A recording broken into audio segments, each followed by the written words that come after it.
I'm Mark Peel, archivist for the Clay County Historical Society. In 1917, an amateur filmmaker shot an extraordinary series of films right here in Moorhead. In 1917, motion pictures are still in their infancy. These films were among the earliest moving images we have of Clay County. The filmmaker was Dr. Edward Humphrey, early Moorhead surgeon. Humphrey grew up in South Dakota and attended Iowa State University, where he was an All-American football player. He received his medical degree from Hamline University and later studied surgery in Europe. Humphrey came to Moorhead in 1904. He was active in politics, was leader of the local anti-saloon movement, chair of the Clay County Democratic Party, and served 5 times as Moorhead's mayor. He loved automobiles, and in 1912 became a charter member of the Moorhead Automobile Club. But in 1917, Humphrey turned his attention to a new hobby. In April, on a trip to Chicago, he bought this professional quality, hand-cranked 35mm movie camera. Through the spring, summer, and fall of 1917, Humphrey shot several rolls of film of Moorhead area scenes and activities, showing them to delighted local audiences. During Moorhead's 50th anniversary celebration in 1931, Dr. Humphrey showed his films at the Moorhead Theater, giving residents a chance to see what Moorhead looked like in the old days, some 15 years before. Then the films were stored at his lake cabin. His son, Dr. George Humphrey, now a retired Moorhead dentist, discovered the films and sent them off to a company in New Jersey. There they were copied down to a more usable 16mm format. The less than ideal storage conditions had caused a lot of deterioration to the old nitrate-based film, and only about 11.5 minutes of film survive. These are those films in their entirety. Scenes in and around Moorhead.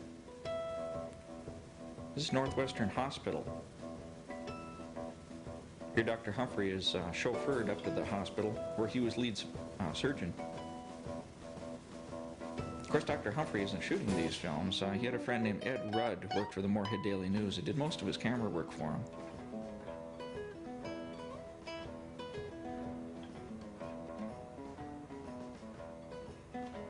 As Dr. Humphrey enters the hospital, the nursing staff come out.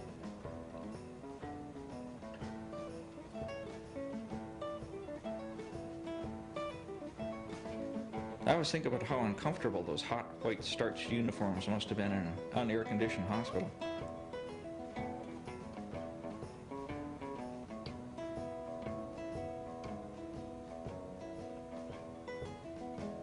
Nurses come out, turn around, go back inside.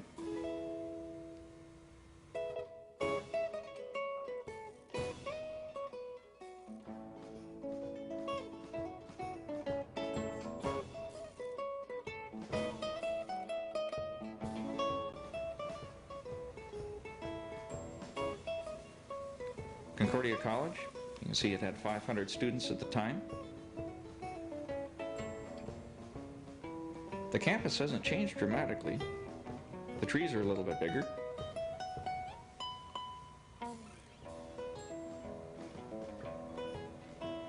This is the faculty leaving Old Main in a spring morning in May, right after chapel services. They're followed by the student body. To take a walk around the commons, you'll notice the residential area over there on the right that's since made way for the expansion of the campus.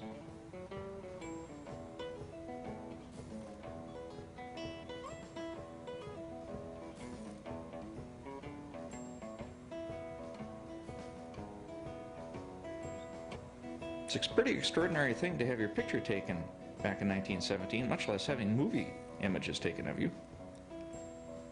These college students show their enthusiasm.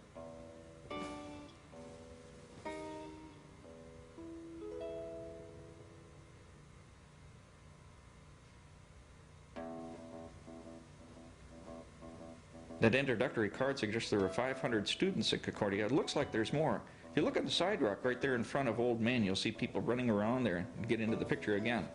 If you look in the far distance on the left-hand side, you'll see students actually running around to the back of the building.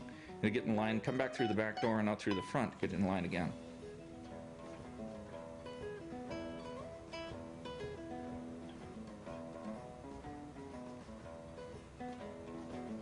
This is the Moorhead Fire Department making a run. The fire station is located on 5th Street and Center Avenue in 1917. See, the equipment has changed considerably.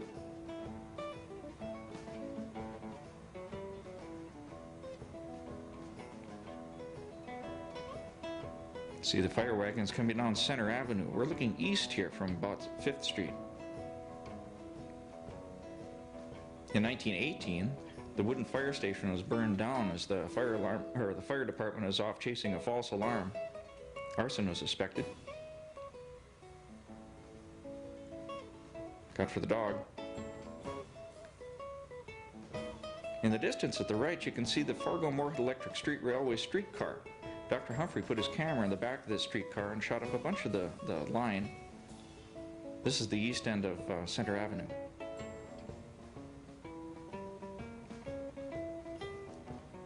Moorhead Police Station, also on Center Avenue. A streetcar going by the Moorhead Public Library. That was right across the street from the post office building, now the Rourke Art Museum. The card says this is one of Moorhead's many parks. This is one of Dr. Humphrey's jokes. This is the city dump. Moorhead Power Plant. The State Normal School, of course, is Moorhead State University today. This is the students filing out of the recently completed Weld Hall. You can note some of the deterioration done to the film under inadequate storage conditions. Patriotic Day in Moorhead was April 27, 1917. It commemorated the U.S. entry into the First World War. There was a huge celebration in Moorhead featuring a flag raising at the Moorhead High School. This is some of the 3,000 people that showed up that day. That's Solomon Comstock, early Moorhead booster, haranguing the crowd, exhorting them to patriotic duty. Behind him, there are 260 kids sitting there dressed in red, white, and blue. They're forming the living American flag. Old Glory went up a specially erected 72-foot flagpole. Flag-raising ceremonies like this were common all over the United States in the spring of 1917. People showing their patriotism. But as the war ground on, this patriotic fervor reached a fever pitch. Things became very dangerous around here. The Minnesota Public Safety Commission attacked anyone even suspected of harboring anti-loyal feelings. Neighbors turned in neighbors. Local newspapers published the names of suspected slackers. World War I would prove to be a very dark time for American civil liberties.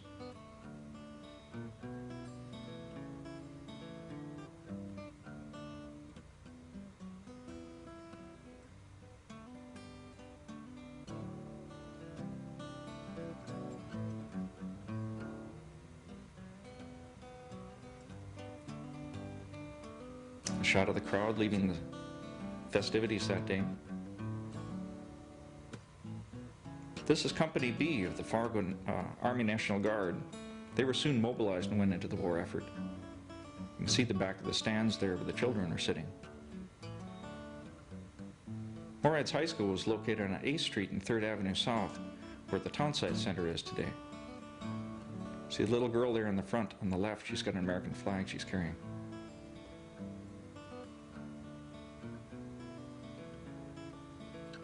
This little boy running in here is going to try to borrow his buddy's bicycle.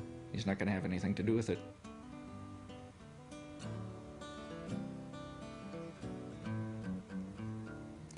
This next footage was shot actually the following September as Moorhead had a huge celebration to send off the first wave of drafted men. That's those fellows right there. They're followed in this parade on Center Avenue by the Attaboy Regs, this little group of boys who are trained in military marching just in case they might be needed for military service later. The newspaper said that 10,000 people showed up for the celebration. This is the Home Guard. These were fellows that couldn't get into the service for physical reasons, so the government gave them uniforms and guns and had them protect bridges against German saboteurs. The crowd made their way to the Moorhead Ballpark. That's where these shots were taken, on 14th Street and 2nd Avenue North. Here's the newly drafted men marching off.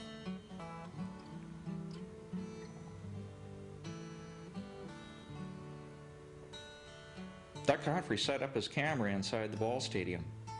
And these are some of the only views we have of the inside of the stadium. This is where Fargo Moorhead Twins got their start in 1933 before they moved up to Barnett Field in Fargo 4 years later. The crowd standing for the national anthem. Unfortunately, Dr. Humphrey's camera is a little out of focus. It's difficult to see things here.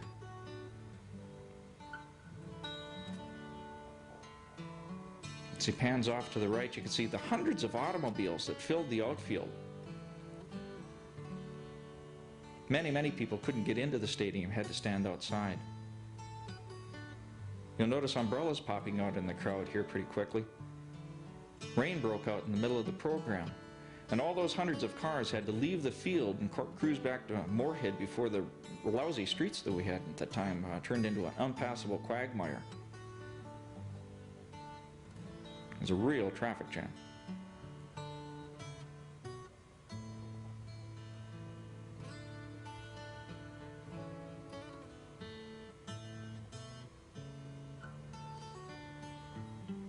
The rest of the footage are shot at Fargo Fair up in North Fargo at the fairgrounds. This is auto polo. These fellows are trying to knock a ball through a hoop, driving around with these newfangled automobiles. Accidents are part of the show. Boom. This team apparently takes offense at that. They back the other team up, push their car over.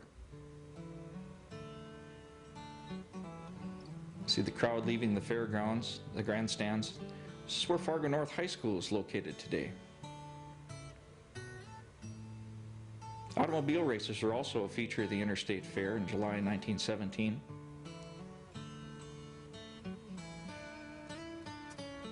Look at all that dust. Race day was July 28th, and the temperature in Fargo reached 106 degrees. There was a stiff south wind. Spectators had kind of a nasty day of it. The Fargo Forum reported that fully 30 seconds after the drivers had passed, the cars were invisible from the grandstand. You can see why.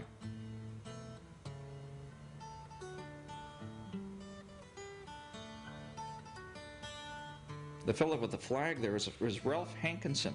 He was the developer of auto polo and a shameless promoter of auto races. He had a stable of about a dozen cars and drivers that cruised around the country like a traveling circus. The drivers didn't run really for the prize money, but for salaries.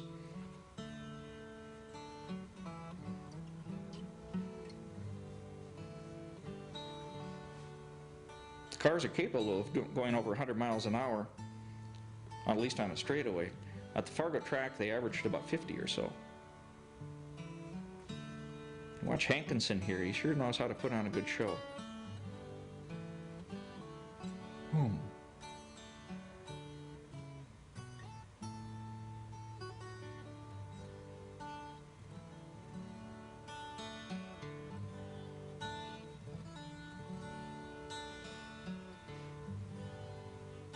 This is called a flying start. This is the way most of the races got their beginnings. They're done 2 or 3 mile races.